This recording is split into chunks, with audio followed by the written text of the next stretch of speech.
Hello there, and welcome to my channel, Novice Modelling and the Midlife Crisis. My name's Andy, and this evening, by request, I'm going to do a What's in the Box kit review on my Thunder Models US Military Motorcycle 741B Indian. And this is plastic kit 35003. Now, just as a quick diversion as to what else I've been doing today, I've actually been building my 172 Shoki Nakajima KI-44 Tojo vintage kit as part of a Japanese themed 10 days that I'm doing, where I'm going to be building 10 Japanese kits, hopefully one per day. Had a bit of a disaster today with our airbrush, but the show goes on, as they say. I'm also digging into some Japanese treats and some Japanese, whiskey, basically. You know, and why the hell shouldn't I? I work hard. So I'm going to pour myself a little dram, and I'm going to open this kit up and have a look. Now, this kit incidentally comes from a haul I unboxed the other day. I was basically total around about £640 worth of models. It was mainly aeroplanes, but I stumbled across this and thought, oh my god, I've got to get one of these because these are just awesome. So, much to my surprise, I actually thought I was paying £24.99 for one motorbike, which seems very excessive. That was actually the cheapest one out there. However, I did later realise it's a 2 kits edition, and you actually get 2 motorbikes in this. So that works out about £12. I got free postage with this, so I mean that's kind of equivalent to a Tamiya, there or thereabouts. I think I'm going to open this up, and I think I'm going to demonstrate to you that this is actually worth the money. But before I do that, I'm going to open this Melon Pandaro. So it's a melon flavoured sweet. Oh, it's Biscuit. It's a melon flavoured biscuit. That's kind of weird. It was originally in the face of a panda. I don't know if I like melon flavoured biscuits. It's a bit weird. Oh, it's kind of okay. Alright, so it's actually quite nice. Let's open the box and have a look. Now we get our rather nice shiny painting diagram. And as we can see, we've got this done out in US Army colours with our leather side pannier bags, and our engine done in this grey. It's quite a nice looking thing, I think you'll agree. You also have the option to do it as a non-military vehicle in red and white, or this one in green and yellow. Both look quite nice, but I'm into my military kits, so it's definitely going to be one of these. I'll have a look at the instructions just quickly. And we'll just have a quick read of the very, very, very limited blurb information that you get from the company. So here we go. The Indian Scout is a motorcycle built by the Indian Motorcycle Company from 1920 to 1949. The 741B was most common Indian motorcycle made for military use in World War II, based on civilian 3050 design. Bikes were mainly used by the British and Commonwealth forces, and the company sold more than 30,000 units of this motorcycle. The 640B, a military version of the Sport Scout, was tested by the US Army and used in the United States, but not shipped overseas. Approximately 2,500 were produced. I think that's actually in reference to this one here, the Sport Scout. I think that's what it's in reference to. I think it was actually used in military use abroad. So anyway, we'll have a look at the instructions. And as we can see here, we do actually have some photo etch parts to actually deal with, which you have to heat up. I've never used photo etch parts before, so it's going to be a whole new experience for me. So the first section is dealing with the motorcycle wheels. The tyres actually come in 3 pieces to allow, I assume, these photo etch parts to be used. Number 2, we move on to the construction of the frame, and I think that's the transmission and the engine here. Number 3, we start putting the engine and the frame together with our fuel tank and our handlebars.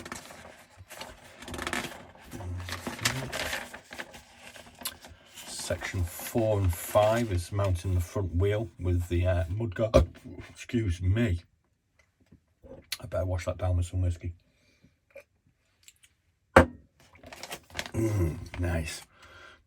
So yeah, so here we've got the wheel going together, and we're going to put the rear wheel on and the drive chain, and then we're going to put the rear mudguard on as well, and then we're going to attach this mounting bracket to fix the wheel. Numbers 6 and 7, we're going to attach this thing, don't know what it is, don't know what that is, and then we're going to put these other small bits and bobs. These are the foot plates, so I'm guessing that's I don't drive motorbikes, so I don't really know. I'm more of a bicycle kind of guy. Moving on to number 8, and we're going to put the pannier rack on the back. We're going to put the chain guard on, so you do know a little bit, and a few other bits and bobs. Then we're going to put in number 11, we're going to move on to the light. And here we have our leather satchel pannier bags, and the seat with the springs, and some of the small items that looks like a fuel cap or something going on there. And then we're all finished. I mean, the instructions seem quite comprehensive. It's quite nicely done in this sort of 3D look. I've never built anything with a 3D sort of instruction panel, but I'm not planning on doing this anytime soon, so I'm not that worried about it. So like I say, you do actually get 2 kits for the price of, well, two kits for the price of 2 kits, basically, in this. So I've left one in the plastic, and we're just going to go through the parts in this one. You get this curious piece of copper wire. I have no idea what that's for, I've got to be honest with you. I didn't see it on the instruction kit. I'm just going to eat a bit more of that. Very nice. And put that to one side. Let's just close it up so you can see it.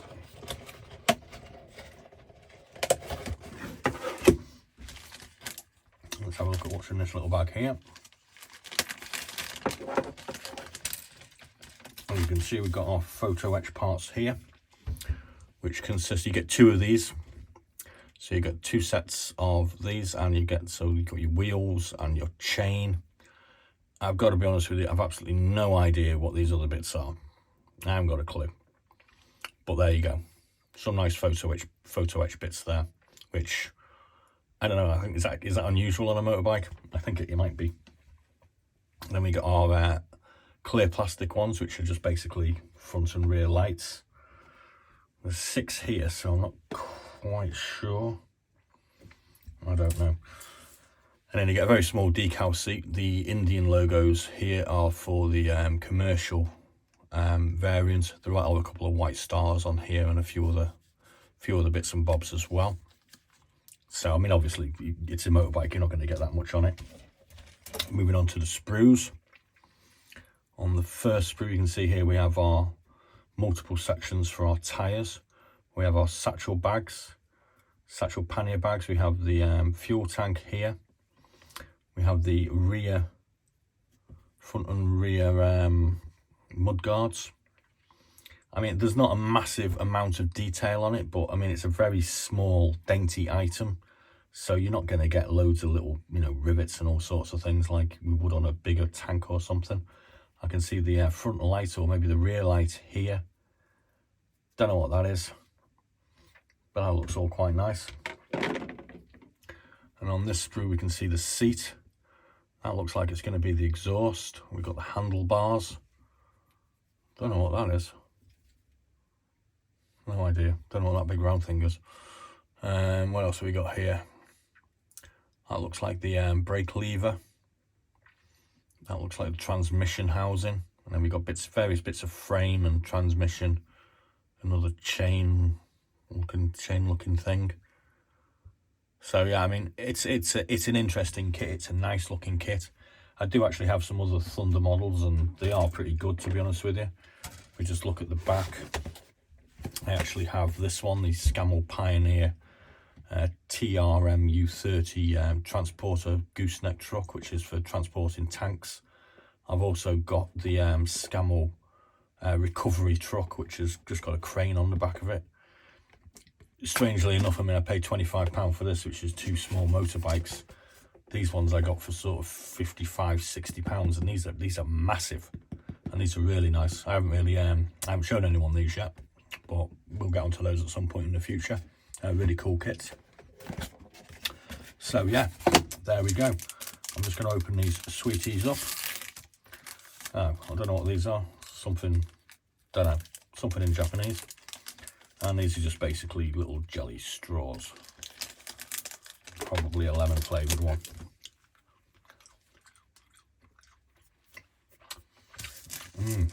They're better than that melon Pandora biscuit anyway, I'll give you that much. God, they're well nice. I'm getting a sugar rush. Okay, so I'm going to leave you with that. This is a nice looking kit. I kind of like it. I'm looking forward to building it at some point in the future. It's kind of difficult, but there's not that many parts. I think when I come to do it, I'm going to do one in the olive green, and I'm going to do one in desert camo. We'll give one to our Commonwealth forces, I think. So yeah, there we go. I'm going to do another random what's in the box tomorrow, and we are going to be finishing off this kit. I'm just looking for my boxes. I think we'll be starting the Mitsubishi J2 M3 jack. Please do have a look at the other videos about my Japanese week, which is called Land of the Rising Sunday. Do feel free to get in touch if there's a particular kit you want to have done first. Let me know in the comments box, and we'll get that done as soon as possible. So thanks for watching and listening to me waffling on and drinking whiskey and eating jelly sweets. And I'll see you tomorrow. Be seeing you.